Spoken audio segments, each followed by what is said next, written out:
بسم الله الرحمن الرحيم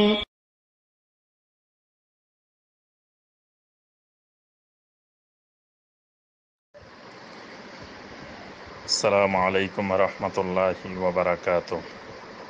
আলহামদুলিল্লাহ ওয়াসসালাতু ওয়াসসালামু আলা রাসূলিল্লাহ ওয়া আলা আলিহি ওয়া সাহবিহি ওয়া মান ওয়ালা। সম্মানিত ভাই আমির হোসেন মদিনা মুনাওয়ারা থেকে জানতে চেয়েছেন, রাসূলুল্লাহ সাল্লাল্লাহু আলাইহি ওয়াসাল্লাম বাজারে ঢোকার সময় কোন দোয়াটি পড়তেন এবং এই দোয়ার ফজিলত সম্পর্কে জানতে চেয়েছেন। জি ভাই, আলহামদুলিল্লাহ, খুবই গুরুত্বপূর্ণ একটি প্রশ্ন করেছেন। আল্লাহ সুবহানাহু ওয়া তাআলা আপনাকে বেশি বেশি আল্লাহ সুবহানাহু ওয়া তাআলা জিকির করার, আমাদের সবাইকে বেশি বেশি জিকির করার তৌফিক দান করুন। আমিন ইয়া রাব্বাল আলামিন। আপনি যে হাদিসটির কথা বলেছেন, এটি জামে আত-তিরমিজির মধ্যে এই হাদিসটি এসেছে।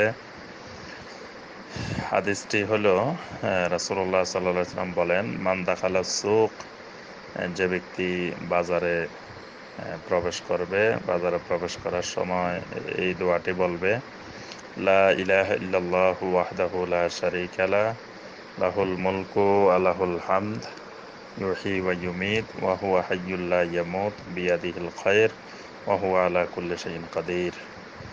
এই জিকির করে যে বাজারে প্রবেশ করবে, তার জন্য হাজার হাজার নেকি রয়েছে, হাজার হাজার গুনাহ আল্লাহ সুবহানাহু ওয়া তাআলা দূর করে দিবেন এবং হাজার হাজার দারাজা, মর্যাদা তার বৃদ্ধি করে দিবেন। সুবহানাল্লাহ। এখানে আলফ আলফ হাসানা, আলফ আলফ সাইয়্যা, আলফ আলফ দারাজা, হাজার হাজার অর্থাৎ মিলিয়ন নেকি, মিলিয়ন গুনাহ দূর করে দিবেন, মিলিয়ন মর্যাদা উন্নত করে দিবেন। তবে হাদিসটির সনদের মান নিয়ে ওলামায়ে কেরামের মধ্যে দ্বিমত রয়েছে। শাইখ বিন বাজ রাহিমাহুল্লাহ বলেন যে এই হাদিসের সনদ দঈফ। অধিকাংশ মুহাদ্দিসিনে কেরাম এটিকে দঈফ বলেছেন। সুতরাং এর যে ফজিলত, মিলিয়ন মিলিয়ন নেকি, মিলিয়ন গুনাহ দূর করে দিবেন, মিলিয়ন মর্যাদা বৃদ্ধি করে দিবেন, এই ফজিলত দঈফ হাদিস দিয়ে সাব্যস্ত হবে না। তবে বাজারে হোক, ঘরে হোক, বিছানায় হোক, সর্বত্র আল্লাহ সুবহানাহু ওয়া তাআলা জিকির করতে হবে। এজন্য বাজারও জিকিরের আওতামুক্ত থাকবে না। এই জন্য বাজারে যখন আমরা যাব, বিভিন্ন জিকির আজকার করব, এই জিকিরও করতে পারি, লা ইলাহা ইল্লাল্লাহু ওয়াহদাহু লা শারীকা লাহু লাহুল মুলকু ওয়া লাহুল হামদ, ইউহয়ী ওয়া ইউমীত ওয়া হুয়া হাইয়্যুল লা ইয়ামুতু বিয়াদিহিল খায়র ওয়া হুয়া আলা কুল্লি শাইইন কাদির।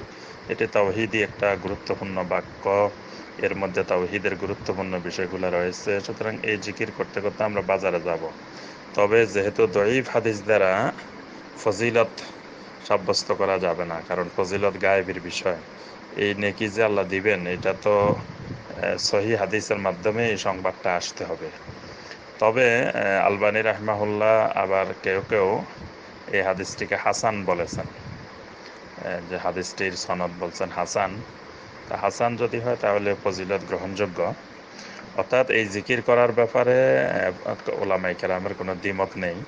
তবে ফজিলতটি সাব্যস্ত হবে কিনা, এই যে ফজিলত হাদিসে এসেছে, এটি নিয়ে ওলামায়ে কেরামের মধ্যে দ্বিমত রয়েছে।